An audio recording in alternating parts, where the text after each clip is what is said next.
Hey everyone. Today we're going to cover a topic that's in reference and in regards to just one word, and that word is nationalism. I'm not going to be referencing any particular article or any narrative out of from a politician or an outlet. Let's just break it down. Let's just be realistic here. So when my famous thing is, as you know, I haven't said a whole lot in some of my recent videos, but if you know my past videos, you know the most important thing that when you're discussing any topic or subject is let's define the terms, right? So if we're talking about something such as nationalism, well, what does nationalism even entail? What does that word even mean? Well, I'll get to the definition. Nowadays, I mean, back in the old days, we had to use dictionaries. Like people from when I was younger, prior to the internet age and when it started, like with personal computers in the, I'd say the early to the mid 80s is when they started to become more readily available to people. But prior to that, you had dictionaries and encyclopedias. That's where we got our information. That's where we got our defined meanings for the terms and words that we used. That's where teachers, all of your educators had to use the reference dictionaries. That was the means and the basis for how the English language and how we understand and interpret what each word mean, right? That's how we had to function. That's how we have the ability to look at the stuff we can spew out and in fast, successful manner. But people know what we're talking about because we understand words instinctively. We understand the meaning of those words based on our proper education of how that language is meant to function, right? But like I say, prior to the internet age now, we had to go to, use dictionaries or encyclopedias. But in the modern internet era, actually, you don't even have to have the money. Like there were some people back when I was growing up that were too poor to even have them. Well, a lot of people would get them donated by maybe church groups or different places. But if you had parents or someone that didn't really care to understand a lot of the in-depth aspects of the words and terms we use, a lot of families might not have even had a dictionary in their home. Education, fortunately, teachers back in those days, which were much more in line in just proper education, not indoctrination, but more in line. There was still some indoctrination, don't get me wrong there, but it was still more in line with giving people proper academics, right? Not trying to sway their minds in the way of using it as a religion for the state. That's the world we live in today. But back when I was growing up, and when my parents, especially when my parents were growing up, the boomer generation, it wasn't quite to that point then. It was much more easier to be able for people to be able to converse back and forth because meanings of words weren't quite nearly as distorted as they are today. But we still, like I said, forget about political manipulation, forget about rhetoric and how people can twist and distort the language. Like I said, well, let's all function on the fact that we still use the English language, so let's use the fact that we have to use proper descriptions and definitions for the words and terms we use. So the proper definition for a nationalist, right, is patriotic feeling, principles, or effort. Another example of this is an extreme form of this, especially marked by a feeling of superiority over other countries. But that would be an extreme form of nationalism, so that would have been kind of leaned towards like trying to get closer to the fascism. But once again, that's not the same. Fascism has its own defined meaning. So nationalism is, like a perfect example, the U.S., the individual, the fact that they promote the individual as the basis for their ideology and their philosophy. So they hold that as being much higher than all the other countries in the world that promoted the collective and suppressed the individual. So that's where that exceptionalism comes from. And in Germany, they had some forms of exceptionalism they used for their own personal nationalism. But that just comes down with even with the family. If you had a whole bunch of families, there's going to be some father or mother that's going to have a lot better attributes, going to have different characteristics that you would see as much more beneficial for the people living in that family type setting, right? I mean, think about it. We all have fathers. We all have mothers. Most of us, right? I know there's some weird medical stuff going on now, but as far as I know, we all have to come from the sperm and the egg still, right?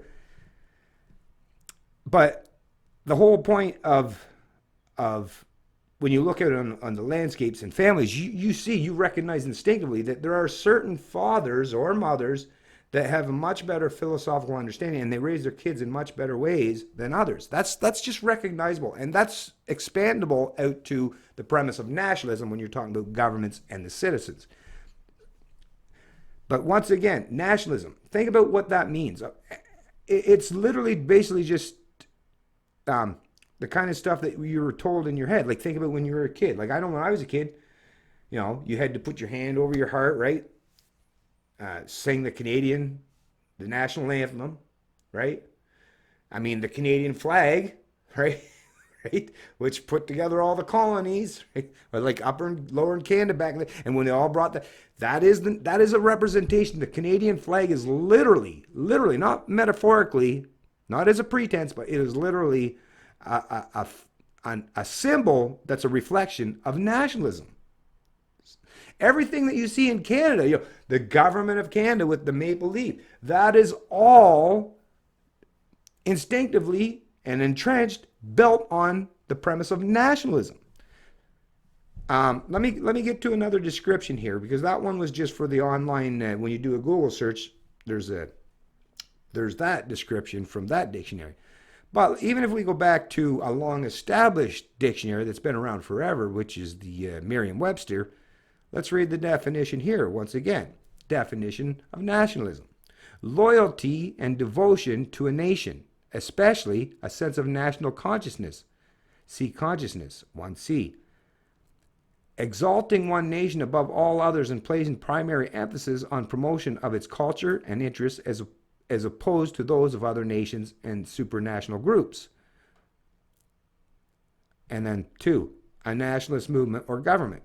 So basically what they're saying is, of course, I mean, so everything, when you've been raised and educated, and I mean, think about what the education system is in Canada. It's not just provincial, it's federal. So the entire nation of Canada, it's national. Our education is instinctively and intrinsically national at its very core. Everything about it is about telling Canadians from the time they start in the education system till the time they leave it, it's all about nationalism, about Canada, right? And when you're talking about nationalism, people understand instinctively too. It's not like some foreign country over in Europe can tax you, right? For providing to their nationalism means that people understand that I live in a particular geographical landmass. Now, like I said, this is function within the realm of the state. I'm willing to accept people that are, you know, philosophically principled and understand that the state is just a mystical concept. But this is what we're taught from very early ages from everyone that's representative of the state. You know, your teachers, your educators, professors, all your government workers, right? And people in your family that have been indoctrinated in that same mentality. But it's all about the family, right? Nationalism.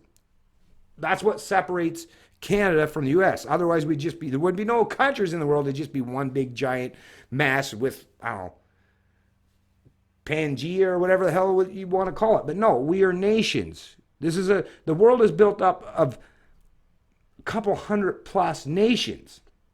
In reality, it's 7 billion plus individuals. But like I say, under the concept, under the pretense that we're all raised and educated and indoctrinated into, we recognize that nationalism, it was never taught to you in your education system that nationalism was bad. Now, I'm saying that obviously in the education system now, you got a lot of people, but like I said, the people that are the teachers now, these professors, the educators, the politicians, they are not seemingly understanding, or they probably do, but they're now trying to sway and move that narrative to a totally different place. Meanwhile, all the people that were raised and educated in that environment that have now been indoctrinated into the mysticism of nationalism, now they're telling them, oh, you're idiots. Oh, no, you can't. No, you're terrible for wanting to be nationalists. But it's like, well, that's what you fucking taught them their whole lives, to be nationalists, to be all about the Canadian flag, right?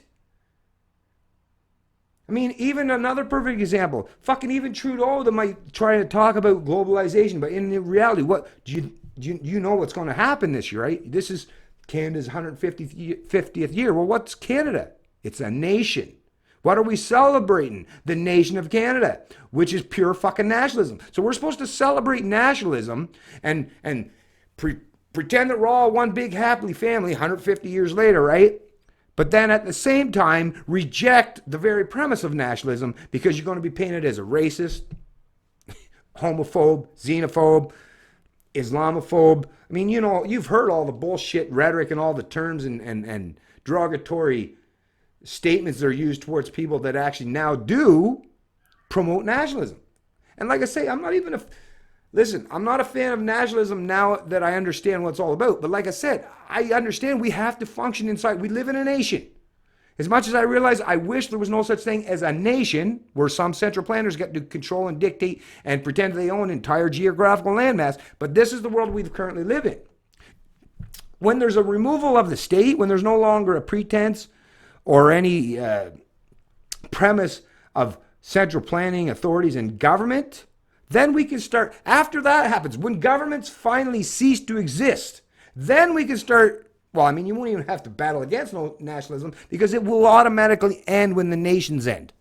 So, yeah, I'm against nationalism subsequent the end of the nation, or when that's about to happen.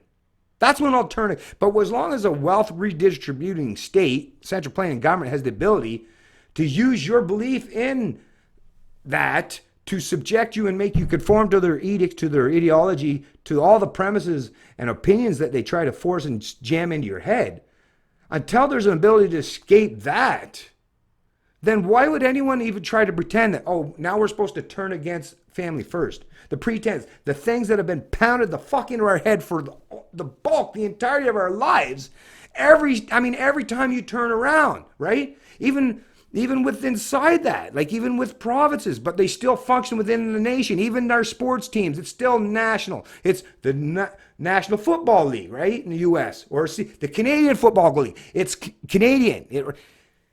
Everything the government, everything the central planners, everything these media fucks, these politicians, these pundits, everything they talk about is nationalism. But now they're trying to tell you because they realize that it goes against their devious plans and what they want to do now with this globalization thing and allowing the immigrants to come in. And like I said, government requires them. So whether they have to, have your bureaucracy or maintain bureaucracy to take care of them, or have people to take care of them as a return, right? The immigrants come in and be good serfs and slaves for the ruling class. Now that they realize that they might benefit from rejecting nationalism, it's really disturbing, especially when you hear people from the media, especially from CBC.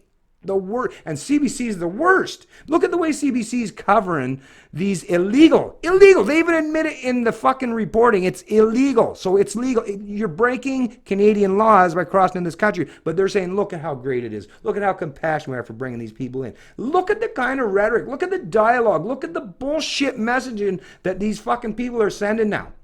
After they've indoctrinated all the people in this country into the religion of nationalism, the religion of statism, now they're saying, oh, no. In this particular incident, don't be nationalist. Don't look out for yourself. Don't look out for your family, right? Even though we've robbed and plundered you under that whole pretense that, oh, don't worry, we're going to do that under the pretense of, we just take care of each other. Now they're saying, no, forget all that. Just shut up. We're the superiors. We're the elites. We know better. You're just a bunch of lowly dumbasses. Yield to our authority, our intelligence, and lay the fuck down. Sit the fuck down. We'll take care of things. That's what your central planning, your media fucks, these overlord pieces of shit are trying to tell you on a regular basis. I hope Canadians, and I see it actually, because that's the thing I pay attention to online. I do see that actually, that Canadians are coming around. I see them. The mindset of the Canadian masses has definitely shifted now. People are definitely starting to realize things that I knew instinctively for years now. Although I had to learn these things too. But once you learn to understand things properly, philosophically, objectively, then it's much easier to understand and point these things out. But I see Canadians in the comment sections on all the social media platforms, especially on CBC. CBC is and if the people in there, the moderators, I'm sure they're telling hey, have you seen these comments? Yeah, we're trying our best over here, but it's not working out too well because Canadians are still fucking pissed off and pretty much showing that the majority of them aren't going along to get along. What are we going to do? So maybe they'll step up the rhetoric further, but once again, I don't think it'll work. like I say, you can't try to indoctrinate people into the religion or any kind of faith and then try to tell them at some stage of the game, oh, just reject your faith completely. Once you've done that, they're not going to. Even though it might benefit certain people, yeah, that's the problem with indoctrinating people in that manner. You know, trying to use collectivism as a means to an end. It's really hard to try to bring people out of that mindset once you've done so. It's Canadian Libertarian. I love liberty.